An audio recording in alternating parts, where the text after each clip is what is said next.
Olá, tudo bem? Estamos juntos novamente. Pois é, as duas últimas lições nós tivemos aula com o pastor Novaes, foi uma bênção. Eu vou dizer para vocês, é bom ser aluno, viu? Coisa boa ser aluno, porque a gente fica só degustando e aprendendo ainda mais. Não, mas sendo aluno, professor igual o pastor Novaes, mas eu quero também agradecer a você que intercedeu e orou por mim. Estamos de volta e vamos trabalhar, vamos estudar a palavra de Deus. Terminamos uma lição, agora estamos em outra lição, que é essa lição aqui, sobre as cartas de Paulo. Na verdade, o título da lição é essa aqui, as cartas de Paulo. Mas as cartas de Paulo não são só essas, né? É bom que você saiba que não são apenas 4. Mas, na verdade, o apóstolo Paulo vai escrever metade, ou vou dizer para você, mais da metade do Novo Testamento. O Novo Testamento tem 27 livros, 27. Nós temos 13 cartas paulinas. Ó, que coisa. Você tem muitas cartas de Paulo e você ainda tem a metade do livro de Atos todo falando sobre os episódios da vida de Paulo, e tem o Evangelho de Lucas, que é escrito por um dos discípulos do apóstolo Paulo. Gente, é muita coisa. O apóstolo Paulo é uma dádiva e eu quero conversar com você hoje sobre essa introdução das cartas e, obviamente, vamos falar um pouco sobre o apóstolo Paulo. Mas antes eu quero orar com você. Quero agradecer a Deus pela oportunidade de estar com você, de abrir a palavra dele com você, de compartilhar com você das verdades que tocam o meu coração. Mas como a palavra de Deus é plural, ela pode tocar em você de outra forma. Mas é bom quando a gente está junto, a gente pode compartilhar, pode estar junto e trocar ideias sobre isso. Vamos orar? Senhor, muito obrigado pela tua graça, pela tua misericórdia e porque o Senhor usa pessoas diferentes, pessoas ao longo da história para marcarem a nossa vida, para nos abençoarem, como o Senhor fez com o apóstolo Paulo, com Saulo de Tarso. Que o Senhor possa continuar, como tem sido até aqui, abençoando outras pessoas através das nossas vidas, e que nós possamos ter a consciência e sermos sacudidos, como Paulo foi, pela graça, pela misericórdia, pelo amor, para sermos referência para outras pessoas à nossa volta. É o que nós pedimos. Em nome santo de Jesus. Amém. Amém. Ok, então as cartas que nós vamos estudar são Gálatas, Efésios, Filipenses, Colossenses. Logo que eu peguei a revista, eu achei muito interessante, porque eu falei assim, que legal, vamos estudar as cartas da prisão. Mas eu falei, opa, tem alguma coisa errada aí, porque não são essas as cartas da prisão. Gálatas não é uma das cartas da prisão. Aí eu fui lá ler o texto, nada como você ler, né? Porque às vezes você olha a manchete, aí fala, vamos estudar todas as cartas de Paulo, como vamos dar conta disso? Depois você vê logo na capa o nome dos 4 livros, e fala, ué, mas que subdivisão é essa? Então eu quero começar a falar com você sobre isso, para que nós entendamos todos o título da lição, do trimestre, né? O título é As Cartas. Eu vou trocar, a caneta tá nova, é assim mesmo, As Cartas. Eu vou trocar a caneta. Eu vou trocar a caneta. Vamos ver se essa aqui vai ficar melhor.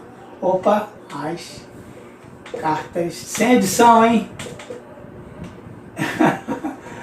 As cartas de Paulo. Bem, na sua Bíblia você vai ver lá Mateus, vamos pensar no Novo Testamento. O Novo Testamento se subdivide em 5 partes. 1, 2, 3, 4, 5. Você tem aqui evangelhos, evangelho. Depois você tem o livro histórico, Atos. Depois você tem as cartas paulinas. Depois você tem as cartas gerais. E depois você tem um livro profético. Mateus, Marcos, Lucas, João, Atos. Aí depois você tem Romanos, 1º e 2º Coríntios, Gálatas, Efésios, Filipenses, Colossenses, 1º e 2º Tessalonicenses, 1º e 2º Timóteo, Tito, Filemão e acabou. Deu. Aqui você tem, por exemplo, as cartas chamadas cartas pastorais. O final, pastorais. Tessalonicenses. O quê? Faltou algum? 2º Tessalonicenses é pastoral? Não, é até Timóteo, tem razão. Timóteo, que são cartas pastorais que são dirigidas direto para pessoas. Timóteo, Tito e Filemão. Essas cartas aqui. Você tem as cartas chamadas cartas da prisão. Efésios, Filipenses, Colossenses e tá faltando uma. Eu vou lembrar. Ao longo do tempo eu vou lembrar. A Filipenses também é. Cadê o Filipenses? O Filipenses está aqui em cima. Bem, essas aqui são as cartas chamadas da prisão. E o resto são cartas gerais, né? São as cartas ligadas todas elas ligadas à igreja. Então você tem todas essas cartas aqui, são cartas chamadas cartas de Paulo, cartas paulinas. Isso aqui você aprende lá na classe dos juniores. E se você pegar um junior dedicado, ele vai até te ajudar na aula de recuperação, tá bom? Eu estou tentando lembrar. Isso aqui não estava no script, não, da programação aqui. Então a gente tem essas chamadas cartas de Paulo. Existem muitas controvérsias com relação a essa questão das cartas da prisão. Por que controvérsias? Controvérsias com relação a datas da prisão de Paulo, porque Paulo não ficou preso em apenas uma vez. Paulo foi preso várias vezes. Algumas ele saía logo, outras ele demorava a sair, mas ele também sofreu prisão. É curioso, né? Então a gente vai tentar entender que nós vamos estudar um bloco, um pedaço das cartas paulinas. A Gálatas você vai também entender outra coisa. Me empreste de novo a caneta preta. Vamos ver se ela começa a funcionar. Ainda não. Eu não mexi na caneta preta, né? Desculpa aí. Gálatas está ligada a Romanos. E aqui você tem a lista dos livros paulinos, mas preste atenção nos livros paulinos aqui, porque eles não estão organizados de forma cronológica. Você entende isso? Os livros de Paulo não estão organizados de forma cronológica, como toda a Bíblia não está organizada de forma cronológica. O que eu quero dizer com isso? É que Paulo não escreveu Romanos primeiro, não. Gálatas está ligado a Romanos e Gálatas foi escrito muito antes de Romanos. Na verdade, a organização dos livros de Paulo é muito diferente disso. Você tem, por exemplo, a Tessalonicenses, que vai falar sobre a volta de Jesus, é um dos primeiros livros a serem escritos pelo apóstolo Paulo. Você está entendendo? Então, qual é a ordem? Por que tem essa ordem aqui? É por tamanho, só isso. Tito só tem um capítulo. Então, só tem um capítulo. Escrevi aqui também Filemão. Ó. Filemão. O Filemão é outro livro que foi escrito da prisão. Lembrei, glórias a Jesus. Foi escrito da prisão. Eu sabia que eram 4 escritos da prisão. Então, vamos lá. Filemão só tem um capítulo, por isso que está aqui no final. Então, esses livros só estão organizados por volume de texto. Guardou isso? As cartas, a Bíblia toda, volume de texto. E não está organizado de forma cronológica. Vamos andar um pouco mais? Eu estou me ambientando aqui, reambientando. Quem era esse apóstolo Paulo? Bem, esse apóstolo Paulo era esse homem cheio de impacto, cheio de poder, que até tem nosso vizinho aqui, o estado de São Paulo, por causa do apóstolo Paulo. Agora, veja uma coisa, o nome dele, na realidade, o nome dele original era Saulo. E a história de Saulo está escrito no livro de Atos. Quem era este apóstolo Paulo? Quem era este Saulo de Tarso? É o que eu quero compartilhar com você agora. Quem era esse Saulo? Esse Saulo era um que a gente chama cidadão romano. Esse Saulo também era um fariseu. Esse Saulo era um jovem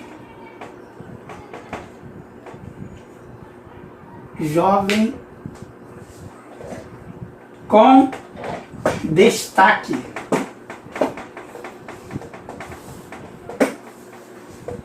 Esse Saulo era culto. Muito culto, ia botar muito culto, mas ele era um cara muito culto para a sua época. Bem, vamos tentar entender cada uma dessas coisas aqui. Esse Saulo tinha o pai fariseu. Depois eu vou pedir a Marília para ler que o pai de Saulo era fariseu. Vou pedir a Marília para ler Atos 26, 23:6. Então Paulo, sabendo que algum deles eram saduceus e os outros fariseus, bradou no sinédrio: Irmãos, sou fariseu, filho de fariseu.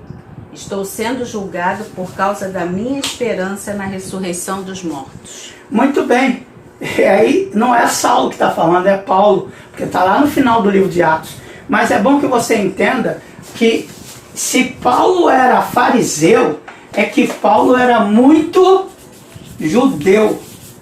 Então, quando a gente fala apóstolo Paulo fariseu, eu estou dizendo que Paulo não era só um judeu, ele era muito judeu. Por que muito judeu?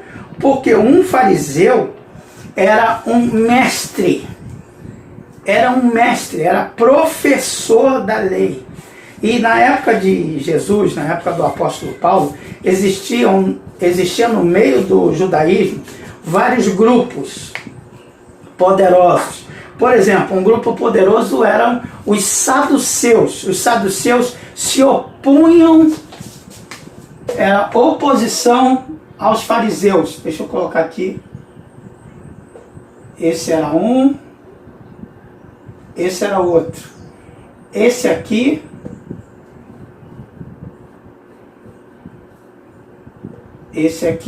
ligado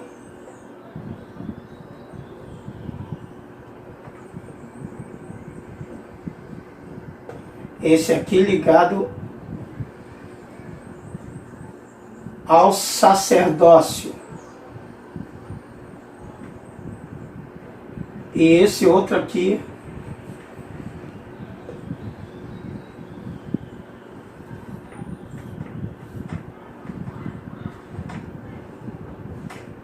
esse aqui saduceu, esse aqui fariseu. Vamos tentar entender. Bem, qual era a grande oposição entre eles? É fácil você guardar. Os saduceus eram ligados ao sacerdócio. S de sacerdote e de saduceus. E esses eram ligados ao farisaísmo, ou seja, eles eram ligados mais à questão da fé na palavra. Então eles eram ligados mais à palavra em si. Eles acreditavam na Torá e na tradição oral. Acreditavam nas duas coisas. Eles criavam... Vou botar uma barba aqui porque raramente você vê um imberbe. Sempre vê o barbudo aqui. Ok. Então eles acreditavam na palavra, acreditavam, esses aqui, acreditavam na ressurreição dos mortos, e eles criam que todo o poder vinha de Deus, a responsabilidade era de Deus, o poder sempre está relacionado ao Criador, e a responsabilidade humana era uma coisa que andava junto, a soberania de Deus e a responsabilidade humana. Os fariseus acreditavam na imortalidade da alma. Os saduceus não. Os saduceus queriam saber de dinheiro e das coisas práticas da vida cotidiana. Isso aqui é importante você entender. Que os fariseus entendiam que a justificação vinha pelas obras. Aqui, os fariseus acreditavam que a justificação vinha pelas obras. Os saduceus também acreditavam que a justificação vinha pelas obras. Você está entendendo? A única coisa comum entre eles é que eles acreditavam que a justificação vinha pelas obras. Os saduceus eram sustentados pelo templo. Os fariseus eram sustentados pelos ensinos. E por isso que você vai ver sempre escribas e fariseus próximos, porque alguns escribas eram fariseus, porque o escriba era o copista. Guarda isso, por favor, para você entender, depois da conversão, como isso vai ser importante para o apóstolo Paulo. Então a gente pulou aqui o cidadão romano, porque Paulo era, isso precisa ser destacado, era judeu, e não apenas um judeu, mas um judeu plus, um super judeu, um judeu que era o fariseu. Ele era tão importante, um jovem tão proeminente e com tanto destaque, que os próprios líderes do farisaísmo olhavam ele como quem diz: esse cara vai um dia para a seleção, esse cara um dia vai ser o nosso chefe, esse cara um dia vai se destacar. Sabe quando você olha um jovem e fala assim, esse cara tem potencial? Era isso que eles enxergavam no apóstolo Paulo. A segunda coisa que eu quero destacar, além disso, já falei do jovem de destaque, você já entendeu esse miolo aqui. Eu também preciso falar que ele era um cidadão romano. E aqui, uma coisa está ligada à outra. Ó. Esse aqui está ligado a esse. E esse aqui está ligado a esse. Por quê? Por que Paulo era um cidadão romano e que diferença isso faz? O que isso tem a ver uma coisa com a outra? Ah, legal, cidadão romano. A gente relaciona isso a ser cidadão brasileiro. Não tem nada a ver.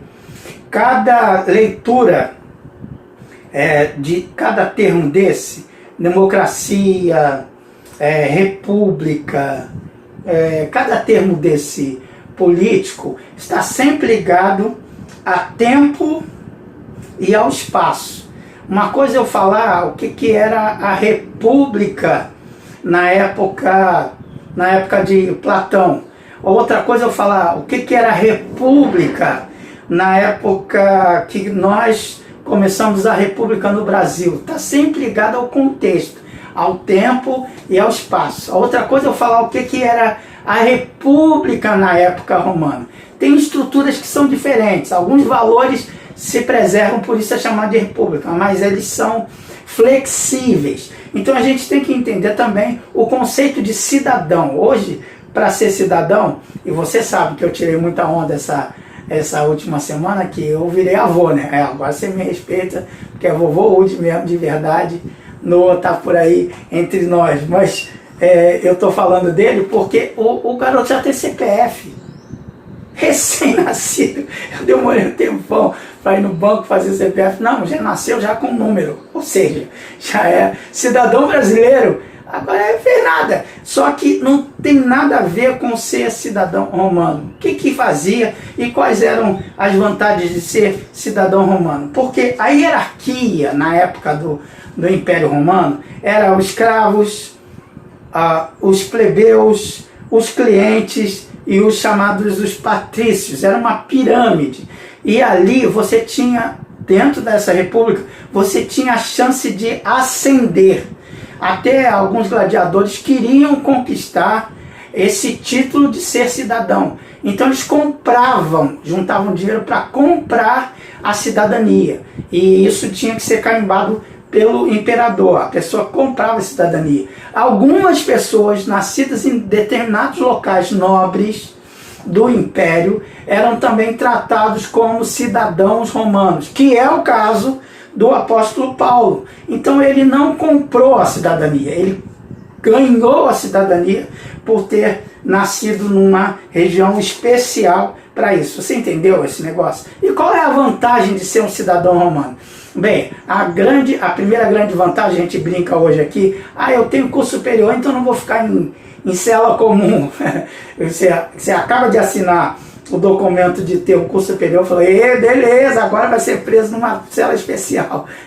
A gente brinca assim. Então, na época do Império Romano, rolava mais ou menos isso. O cara, na hora de ser preso, eu sou cidadão romano, ele não podia ser preso, ele não podia, preste atenção, ele não podia ser açoitado, por exemplo. Ele não podia ser condenado sem passar por um julgamento. Tinha um processo, porque ele tinha que ser respeitado, porque ele era um cidadão romano. Ele também tinha livre acesso nas estradas, porque tinha uns pedágios lá que conferiam, e o cara podia andar por todo o Império Romano. Você está entendendo o que eu estou falando? Estou falando do apóstolo Paulo e do contexto em que ele vivia. Estou tentando passar para você um pouquinho do que eu sei sobre o contexto. Depois você pode investigar sobre isso. Então o cidadão romano podia dar carteirada, dizer, olha, eu sou cidadão romano. E você vai ver várias vezes Paulo usando dessa prerrogativa para sair de uma prisão, ou ficando quietinho para condenar o outro sem se revelar. Gente com medo de Paulo, porque ele era cidadão romano. Agora você imagina um judeu com tanto conhecimento que tinha, poliglota, é um cidadão romano. E ele não era um cidadão romano qualquer, ele é um cidadão romano de elite, porque ele não apenas falava o latim, ele não apenas falava o grego, e não apenas o grego koiné, mas o grego da elite. Ele não apenas falava o hebraico, mas ele também falava o aramaico. O cara era o cara, entendeu? Saulo era o cara. Até que, Atos capítulo 9, Saulo tem uma experiência impressionante com o Senhor. Vou pedir a Marília para abrir lá, Atos capítulo 9, e ela vai ler o pedacinho em que Saulo vai sofrer o impacto. Eu não anotei ali. Saulo vai sofrer o impacto, ele está com cartas de recomendação, está indo no caminho de Damasco, está indo ali para pegar os cristãos, para prender os cristãos. Por quê? Porque ele era um fariseu e ele sabia do que estava acontecendo. Jesus já tinha morrido, já tinha ressuscitado, e o evangelho estava se espalhando de forma extraordinária. Então o que aconteceu com o judaísmo em si? O judaísmo foi sacudido, porque o Espírito Santo desceu com poder e o evangelho estava se espalhando por todo lugar. Aí apareceu esse menino, esse rapaz poderoso, sábio, proeminente, e falou assim: eu quero cartas que eu vou perseguir esses caras chamados caras do caminho. O caminho é o próprio Jesus. Ele falou: vamos acabar com eles para que tudo volte ao normal e a gente tenha um relacionamento de novo. Porque ele acreditava em Deus, ele sabia muito do Antigo Testamento e ele estava zeloso, como vale o nome fariseu. Ele era zeloso, então ele estava com um zelo absurdo e queria continuar com isso. Estevão já tinha sido apedrejado aos pés de Saulo, que viria a ser o apóstolo. Então ele estava indo com todo esse fervor, com toda a gana, com toda a disposição, e no meio do caminho, a Marília vai ler o texto para você ouvir. Leia para mim, por favor, Marília, Atos 9, de 1 a 12. Enquanto isso, Saulo ainda respirava ameaças de morte contra os discípulos do Senhor. Dirigindo-se ao sumo sacerdote, pediu-lhe cartas para as sinagogas de Damasco, de maneira que, caso encontrasse ali homens ou mulheres que pertencessem ao caminho, pudesse levá-los presos para Jerusalém. Em sua viagem, quando se aproximava de Damasco, de repente brilhou ao seu redor uma luz vinda do céu. Ele caiu por terra e ouviu uma voz que lhe dizia: Saulo, Saulo, por que você me persegue? Saulo perguntou: Quem és tu, Senhor? E ele respondeu: Eu sou Jesus, a quem você persegue. Levante-se e entre na cidade. Alguém lhe dirá o que você deve fazer. Os homens que viajavam com Saulo pararam emudecidos. Ouviam a voz, mas não viam ninguém. Saulo levantou-se do chão e, abrindo os olhos, não conseguia ver nada. E eles o levaram pela mão até Damasco. Por 3 dias ele esteve cego, não comeu nem bebeu. Em Damasco havia um discípulo chamado Ananias. O Senhor o chamou numa visão. Ananias. Eis-me aqui, Senhor, respondeu ele. O Senhor lhe disse: Vá à casa de Judas, na rua chamada Direita, e pergunte por um homem de Tarso, chamado Saulo. Ele está orando. Numa visão, viu um homem chamado Ananias chegar e impor-lhes a mão para que voltasse a ver. Veja que coisa extraordinária isso, porque ele estava zeloso, querendo limpar o judaísmo da influência de Jesus. Porque a confusão é que na cabeça de Paulo e de todos os judeus é que não há outro Deus, só existe um. E esse Deus é o Deus do Antigo Testamento. E Saulo estava com o coração puro, achando vou limpar essa sujeira que estão apresentando. No meio do caminho ele vê uma luz de repente. E ele ouve a voz. Você ouviu a leitura da Marília: Saulo, Saulo, por que me persegue? Quem és, Senhor? E é interessante que ele persegue a igreja, achando que está perseguindo a igreja. Na verdade ele está perseguindo Jesus, porque Jesus é que fala: sou eu, Jesus, eu estou vivo de verdade. Sou eu, Jesus, a quem você persegue? Gente, que coisa extraordinária quando caem as escamas mais à frente dos olhos de Paulo, da cabeça de Paulo, da mente de Paulo, e ele fala: meu Deus, ele é o Messias, ele é o prometido. Quem é que poderia ter consciência disso senão o apóstolo? Quem é que poderia ter consciência disso senão o fariseu? Quem é que poderia ter consciência disso senão aquele educado aos pés do mestre Gamaliel, que sabia o Antigo Testamento inteiro? Por isso, quando Saulo se converte, Jesus vai falar o lugar que ele vai se encontrar. Conversa com Ananias, vai lá na casa de Judas, conversa com Ananias. E Ananias questiona a Deus e Deus fala: não pode ir, porque ele é para mim um vaso escolhido. Deus já havia construído, já havia esculpido esse vaso antes mesmo dele ter consciência de quem ele era. Enquanto estava lá aprendendo aos pés do mestre Gamaliel, eu fico imaginando Deus, Jesus olhando para Paulo, para Saulo, ainda Saulo, porque Saulo significa Saul, tá? Então, olhando para Saulo e falando assim, você vai abençoar meu reino, você vai ser uma bênção no meu reino. E ele, educado ali, decorando, guardando as coisas, e Deus já com um propósito na vida deste grande apóstolo. Gente, isso me fascina. Mais da metade do Novo Testamento é escrito por este homem, que sabe muito, muito, muito, muito mesmo do Antigo Testamento. E ele não sai dali da casa, depois que a cegueira é resolvida, ele não sai dali direto para pregar, ele passa 3 anos na Arábia. E olha que coisa interessante, esses 3 anos eu fico imaginando Paulo fazendo suas conexões. Lembra que a gente estudou conexões? Depois você pode ir lá no site da Igreja Batista Barão da Taquara, na parte escola dominical, e dê uma olhada nas conexões. Foi pensando em Paulo que nós desenvolvemos aqueles estudos. Paulo vai fazendo suas conexões. O que é o Messias? Qual a promessa do Messias? O que aconteceu com esse Nazareno? Porque eles eram contemporâneos. Presta atenção, porque eles eram contemporâneos. Eu fico imaginando um adolescente vendo a crucificação, sabendo o que está acontecendo. A diferença de idade é muito pequena entre um e outro. Olha que coisa extraordinária isso, gente. Muito, muito, muito, muito, muito, muito, muito legal.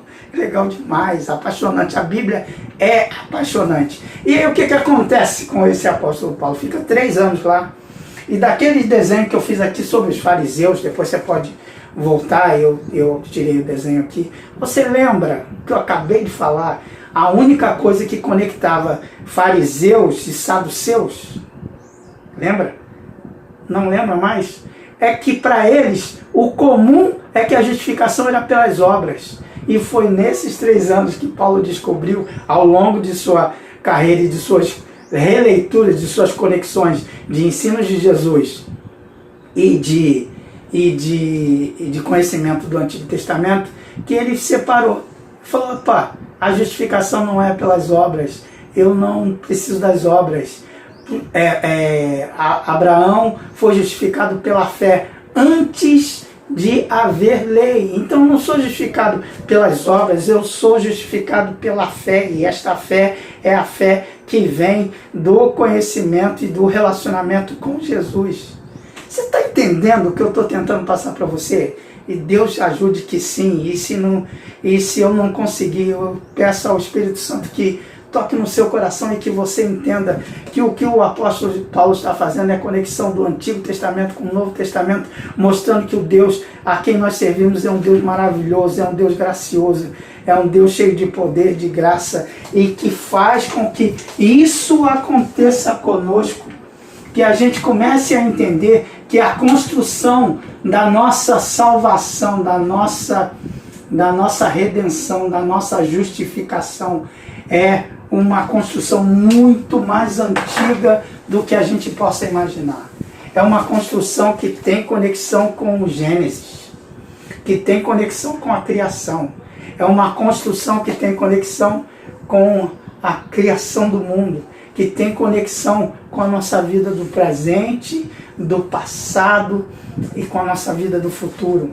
E quem mais brilhante, mais intelectual do que o apóstolo Paulo? Eu queria que você entendesse isso, Atos 9, 12, a Marília leu, mas lê também Atos 19, 11, Marília, por favor. E eu tenho que começar a caminhar para o final, porque hoje eu estou animadinho, começa devagar, mas vai pegando um tranco e vai se animando. Se tivesse classe, então, hoje era dia de ficar quase até 1h da tarde, discutindo, conversando, trocando ideia. Atos 19, 11, você vai ler, eu ler, por favor, Marília. Deus fazia milagres extraordinários por meio de Paulo. Vejam que Paulo é um instrumento de Deus. Isso Paulo entendeu. Que não era, a justificação não era, as coisas não eram conquistadas por ele, apóstolo Paulo. Deus fazia coisas extraordinárias extraordinários por meio do apóstolo Paulo. Atos capítulo 9, versículo 12, Marília. De modo que até lenços e aventais que Paulo usava eram levados e colocados sobre os enfermos. Estes eram curados de suas doenças e os espíritos malignos saíam deles. Veja capítulo 9 agora, versículo 12. Vai falar sobre respiração.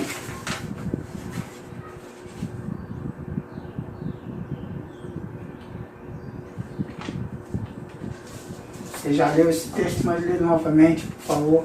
Numa visão, viu um homem chamado Ananias chegar e impor-lhes a mão para que voltasse a ver. Respondeu Ananias: Senhor, tenho ouvido muita coisa a respeito desse homem e de todo o mal que ele tem feito aos teus santos em Jerusalém. Você leu Paulo respirando ameaças de morte logo no começo. Pode ler. Enquanto isso, Saulo ainda respirava ameaças de morte contra os discípulos do Senhor. Então, por que eu estou falando isso? Porque eu citei esses textos aqui. Porque respirar, lá no original, você depois pode investigar isso, não dá para ficar falando disso, é colocar o que está fora para dentro, ó. Inspirar. O ar entrou dentro de mim. Agora eu vou jogar o ar para fora. Presta atenção, eu vou jogar o ar para dentro. Ó. Eu vou trazer o ar para dentro de mim. Ó. Agora eu vou botar para fora. O que eu estou fazendo? Trazendo o que está de fora para dentro. É isso que significa no original grego. É trazer o que está de fora para dentro. Paulo trazia o que estava de fora, que era processado e fazia com que ele estivesse melhor, e depois o que excedia, o que não precisava, já tinha feito a combustão aqui dentro, ele botava para fora. E esse respirar era um constante que fazia com que ele permanecesse vivo. O que você está botando para dentro de você? O que você está respirando? Você está respirando ameaças de morte. Você está sendo alimentado por quê?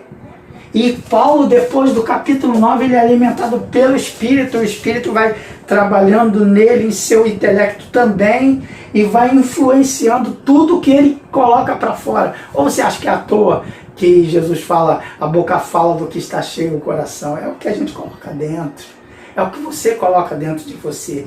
E aí vamos começar a caminhar para isso. Então, como é que Paulo começava? Vamos voltar para as cartas. Como é que Paulo estruturava suas cartas? Eu penso graficamente. Desculpem aí, mas eu penso graficamente.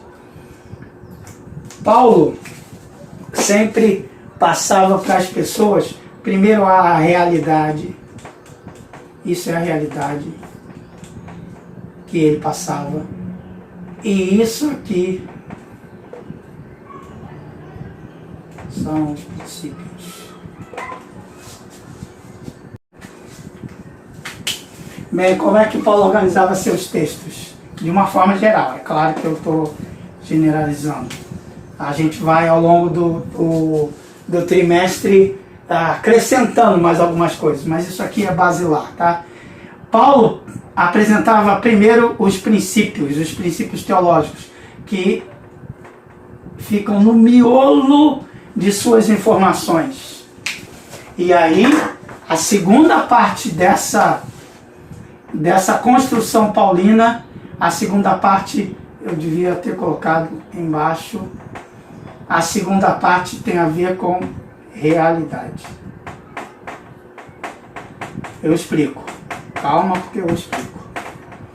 Bem, o que é isso? Ele via o mundo quadrado, as coisas acontecerem neste desenho aqui. Mas ele, porque conhecia e conseguia fazer as conexões, apresentava seus valores teológicos, morais, no começo de suas cartas. E depois ele ia aparecer com a realidade, com a parte prática, o que estava excedendo ao princípio. Então, o que estava excedendo ao princípio eram as correções que precisavam ser feitas. E gradativamente as pessoas iam apagando isso aqui para ficarem mais parecidas com Jesus. Eu espero que você tenha entendido isso. Se não entendeu, a gente tem todo o trimestre para conversar sobre isso, estudando as cartas de Gálatas, Efésios, Filipenses, Colossenses. Agora, finalmente, eu queria que você entendesse isso daqui, para que a gente, no próximo encontro, para que nós começássemos já Gálatas, Efésios, Filipenses,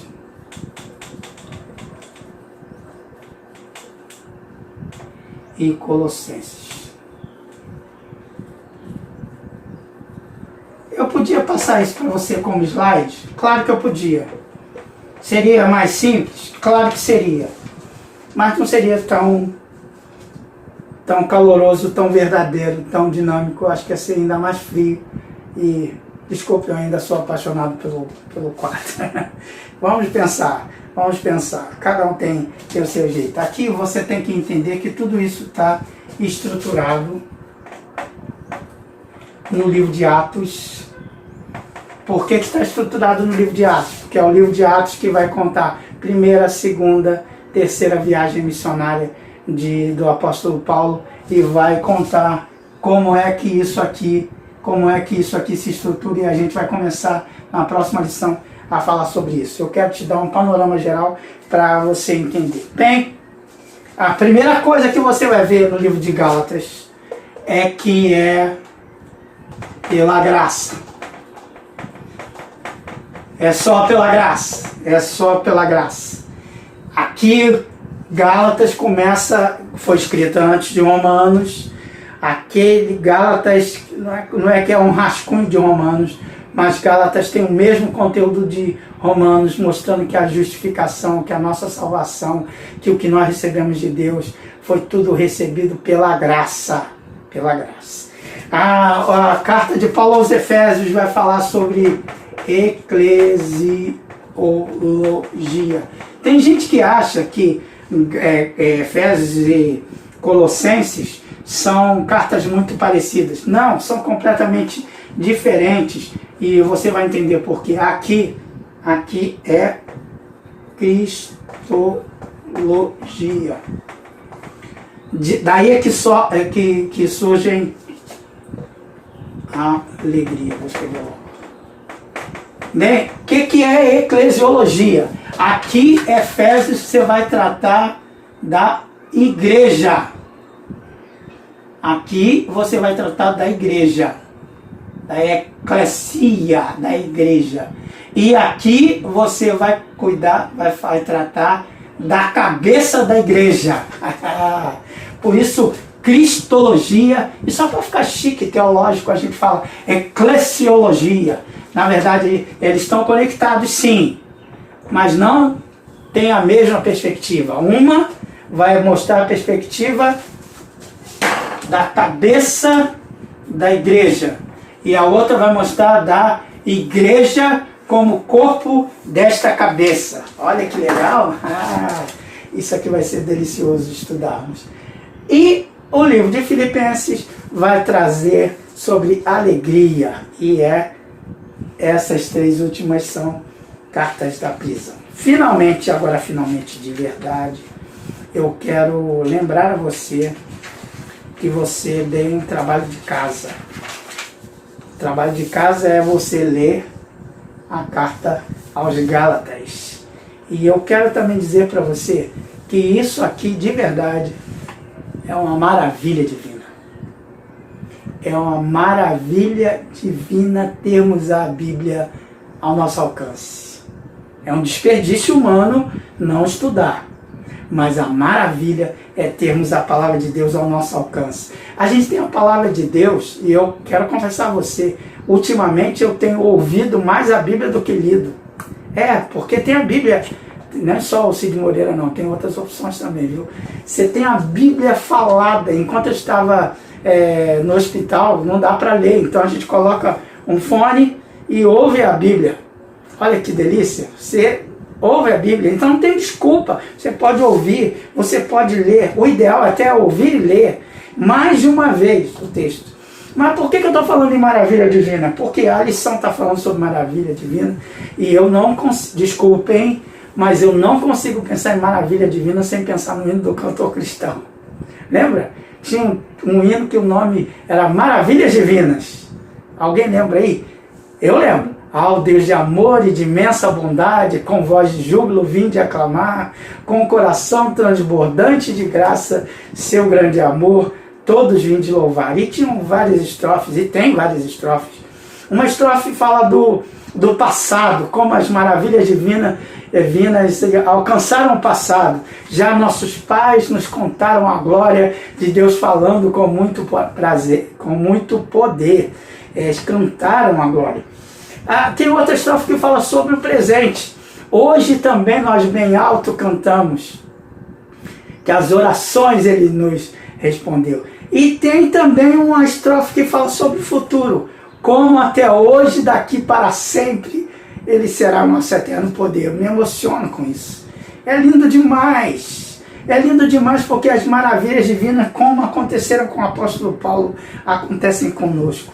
Nas tristezas, nos perigos, nas dificuldades, nas alegrias. Ele é poderoso, ele é segurança, ele é prazer, ele é proteção, ele é auxílio. E eu quero terminar esperando que Deus te dê uma semana de muita vitória e consciência de que tudo que sofreu este Saulo, tudo que sofreu o apóstolo Paulo, que a gente vai ver ao longo desse trimestre, não foi maldade divina, é uma maravilha divina. Sabe por que é maravilha divina? Porque graças aos nãos que Paulo recebeu de Deus, nós somos agraciados com isso. Graças à prisão de Paulo, ele escreveu as cartas. Porque se ele não estivesse preso, ele não escreveria.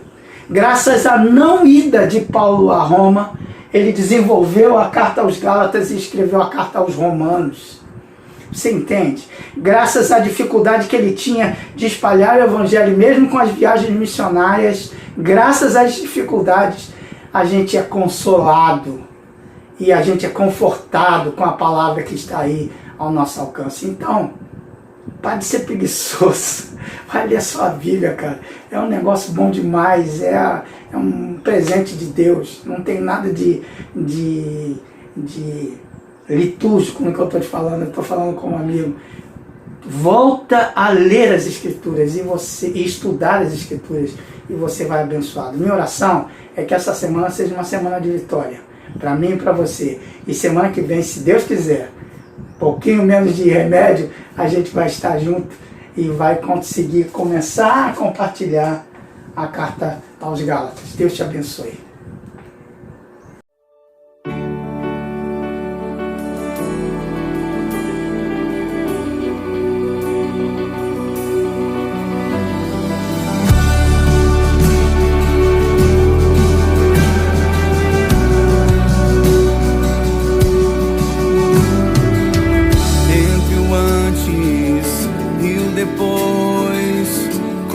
Posso explicar o amor transformou este mundo sem cor e aquilo que era impossível por detrás de uma história de dor